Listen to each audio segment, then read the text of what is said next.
Salam TAETB. Jumpa lagi di One Wealth Outlook Weekly Market Update bersama saya Ahmad A. Enver.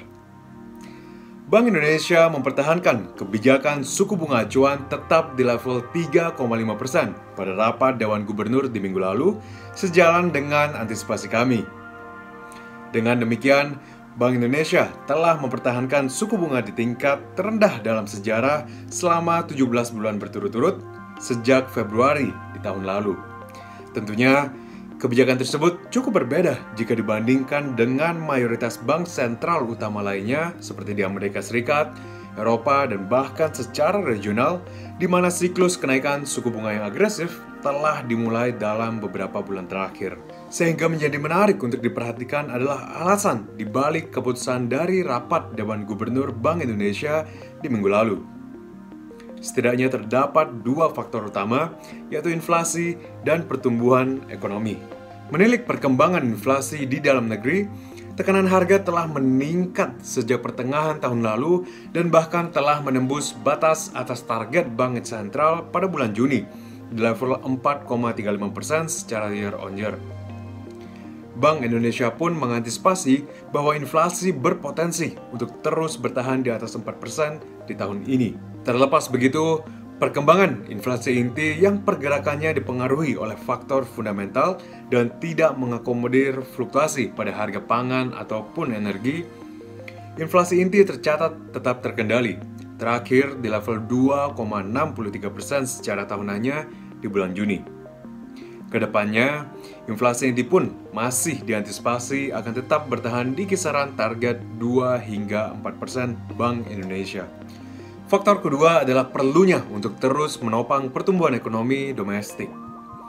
Bank Indonesia mempertahankan proyeksi pertumbuhan PDB Indonesia di jenjang 4,5% hingga 5,3% di tahun ini. Namun, dibayangi oleh potensi pelemahan permintaan, baik dari sisi domestik maupun eksternal, di tengah kekhawatiran pelemahan ekonomi dunia, Bank Indonesia pun memperingatkan bahwa pertumbuhan ekonomi akan lebih condong mendekati titik bawah dari proyeksi pertumbuhan sebelumnya. Di pekan ini, Dana Moneter Internasional telah merevisi turun proyeksi pertumbuhan ekonomi dunia untuk tahun ini menjadi 3,2% dari 3,6% yang diproyeksi di bulan April lalu.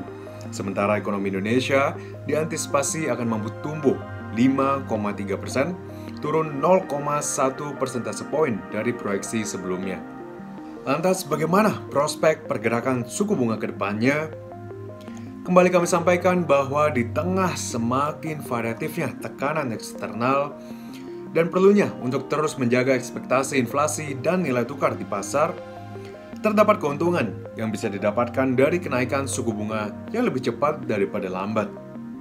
Khususnya dengan Bank Sentral Amerika Serikat yang telah meningkatkan suku bunga acuannya sebanyak 225 basis point dalam 4 pertemuan terakhir dan masih diantisipasi untuk tetap bersikap hawkish setidaknya hingga akhir tahun ini, mensinyalkan bahwa terdapat potensi untuk masih bertahannya tren kenaikan pada imbal hasil US Treasuries ke depannya. Menilik diferensial imbal hasil antara obligasi pemerintah Indonesia dan Amerika Serikat tenor 10 tahun yang kini di bawah rata-rata 5 tahun terakhir, mengindikasikan bahwa penyesuaian pada kebijakan suku bunga dapat menopang upaya untuk membawa diferensial imbal hasil untuk setidaknya setara dengan rata-ratanya.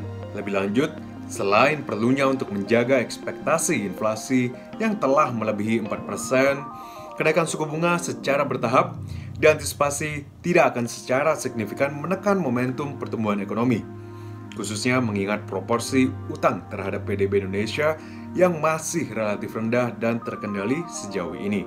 Sekian informasi dan analisis kali ini. Untuk mengikuti update pasar terkini, Anda dapat memfollow kami dengan mengklik tombol subscribe. Saya Ahmad Enver, nantikan One Wealth Outlook berikutnya di minggu depan. Salam TAETB.